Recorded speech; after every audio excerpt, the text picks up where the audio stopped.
ये मैक्सिको का परिवार है जो 11 साल से भारत में ही है। अब हरे कृष्णा, मेरा नाम रोहिणी नंदन है। रसकेली दासी, पूर्णिमा, कृष्ण किशोर, राधा प्रिया। मेरा देश मेक्सिको से। यहाँ वृंदावन में क्या क्या चीजें अच्छी लगती हैं?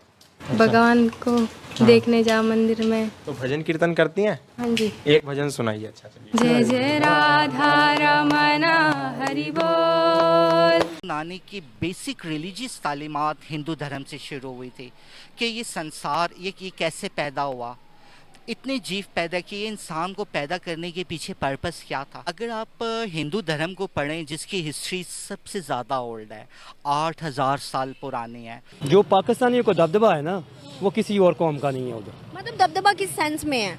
वो पाकिस्तानियों को एक अल्लाह ताला ने अलहदा एक दिया हुआ है जज्बा कि इनमें बात है ना, वो किसी और कौम में नहीं है। और जब मैंने वो भगवद गीता पढ़ी तब सारे के सारे जो मेरे मन में प्रश्न आए थे 10 साल से, सारे के सारे प्रश्न आए के उत्तर उसी पुस्तक में मिले मुझे, भगवद गीता यथारूप में। मेरा जीवन बहुत खुश है और कोई भी डिप्रेशन, पहले जैसे कोई भी कंफ्यूजन मन में कुछ भी नहीं था। मतलब कृष्ण की कृपा से सब बहुत सुंदर चल रहा है जीवन में।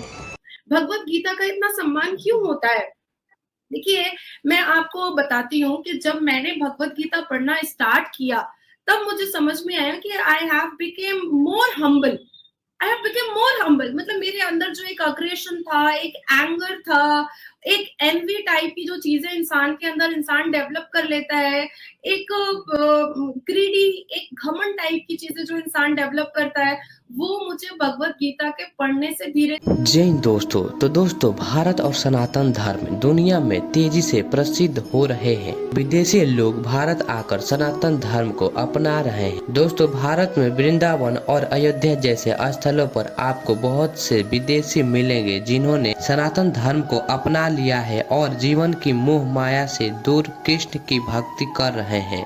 दोस्तों, सनातन धर्म की यही खूबसूरती है कि जब एक बार सनातन धर्म को जान लिया जाता है तब इंसान खुद ब खुद सनातनी होते चला जाता है। दोस्तों, रूस से लेकर पश्चिमी देशों में सनातनी लगातार बढ़ रहे हैं और उन सभी ने एक ही बात कही है कि जो ज्ञान और ध्यान उन्हें भगवत गीता और महाभारत जैसे किताबों से मिला वो कहीं और नहीं। दोस्तों, जहां एक तरफ पूरी दुनिया सनातन धर्म को अपना रही है, वहीं हमारे भारत के कुछ लोग अपनी संस्कृति को भूल रहे हैं।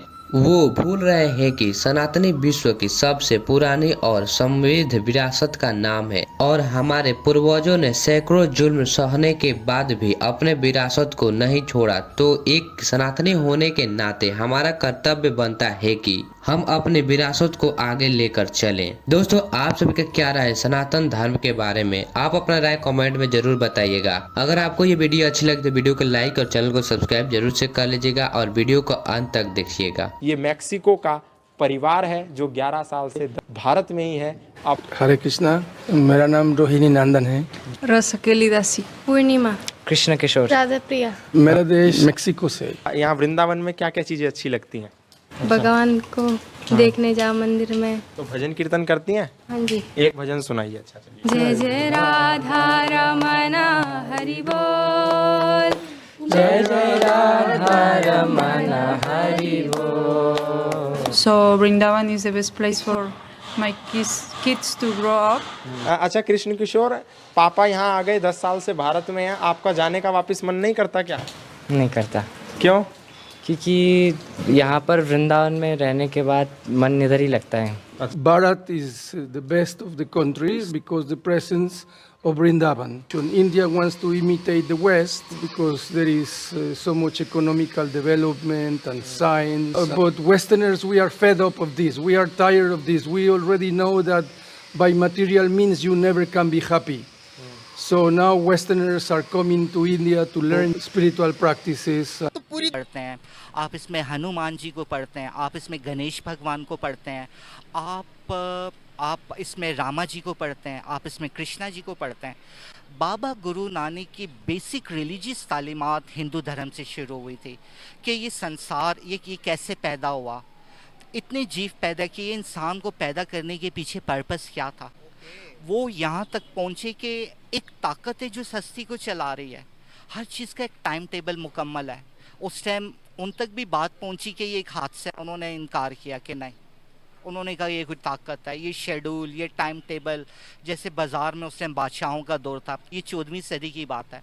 बाबा गुरु नानक देव जी ने 70 साल उम्र पाई। अब ये जहन में रखिएगा व्यूवर्स, 70 ईयर्स उनकी एज थी। अब मेरा ख्याल उनका 554, 53 इस तरह से उनकी बर्थ एनिवर्सरी चल रही है।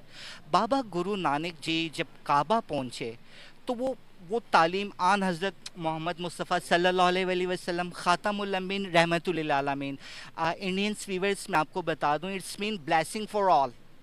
अगर आप इंडियन धर्म को भी रिसर्च करें कि इंसान के बारे में, आत्मा के बारे में, सुख शांति के बारे में क्या बात की हुई है, तो वो तालीमात कवर हैं। उन्हें जहानों के लिए रहमत बना के भेजा गया, हिंदुस्तान के लिए भी, दिल्ली के लिए भी, आपके लिए भी, आपके मंदिरों की रक्षा के लिए भी, आपके बच्चियों की रक्षा के लिए भी। मैं पहले जॉब करती थी और मैं भी ट्रैवलिंग करती थी अपने देश से बाहर, ट्रैवलिंग यूरोप, एशिया में, अलग अलग कंट्रीज में ट्रैवलिंग करती थी और पैसे भी काफ़ी था मेरे पास, जॉब भी था, सब कुछ था। वैसे बाहरिक रूप से सब कुछ था, सुंदर था, मतलब अलग अलग देश देख रही थी मैं, पर अंदर जो दिल में जो असंतोष फील था, वो जब तक मुझे भक्ति नहीं मिली, वो ऐसा अजीब फील हो रहा था अंदर से। अब पूरी तरीके से आप संतुष्ट हैं यहाँ पर ब्रज में आप भक्ति करती हैं? तो संतुष्ट से भी ऊपर मैं बहुत खुश हूँ, बहुत आनंद है इधर वृंदावन में। जितना भी ज़्यादा रहे इतना ज़्यादा आनंद बढ़ता है। सारा इंडिया ही पढ़ रहे हैं, कुछ रह गए 10-11% जो कि नहीं पढ़ पा रहे या फिर गुर्बत की वजह से। उनको इतनी समझ होती है कि वो पढ़े लिखे से बात बड़ी हैवी किस्म की कर लेते हैं। तो दूसरा लड़के ने बोला कि आप इंडिया की क्या बात करते हैं, इंडिया में हिंदी से ज्यादा जो है वो इंग्लिश बोली जाती है, क्योंकि इंग्लिश जो है इंटरनेशनल लैंग्वेज है और ये लैंग्वेज साइंस एंड टेक्नोलॉजी की है। तो इससे पता चल जाता है कि इंडिया के अंदर साइंस एंड टेक्नोलॉजी का म्यार कितना ज्यादा जो है अब जो है बूम पीरियड में है या हाई हो चुका है। इसके साथ साथ एक महिला भी थी, एक औरत भी थी पाकिस्तानी, उन्होंने कहा कि मैंने अपनी बेटी की शादी हैदराबाद की है और वो कहते हैं कि हिंदू बहुत मेहमान नवाज होते हैं। यस, ये हमने भी फील किया है। जब मेरा मिट्टी में, सिंध मिट्टी में दिवाली में जब हम गए थे तो हमने वहां के लोगों को बहुत ज्यादा मेहमान नवाज पाया और हमने ये देखा कि मुसलमान जो पढ़े लिखे नहीं हैं वो हिंदुओं से बहुत ज्यादा कोफ्त खाते हैं कि मतलब हिंदू है, इसके प्लेट पे नहीं खाना, इसके गिलास में नहीं खाना, इसके घर नहीं जाना, इसको घर नहीं छोड़ना। लेकिन अगर हिंदू देखे तो वो तो मुसलमानों को गले मिलते हैं, वो कहते हैं आओ, आप बैठो, आप खाओ। सबसे अच्छी चीज मुझे ये लगी, हम एक गांव में गए, ठीक है, आपको पता है कि काफी हमारे रोड शो नाइला पाकिस्तानी पे हैं। सिंध में जब हम गए थे, हम एक गाँव में गए, वहां पे बहुत गरीब हिंदू रहते थे, बहुत गरीब भी थे, मतलब कि उनके पास एक टाइम खाने के लिए बिना बहुत मुश्किल से पैसे होंगे।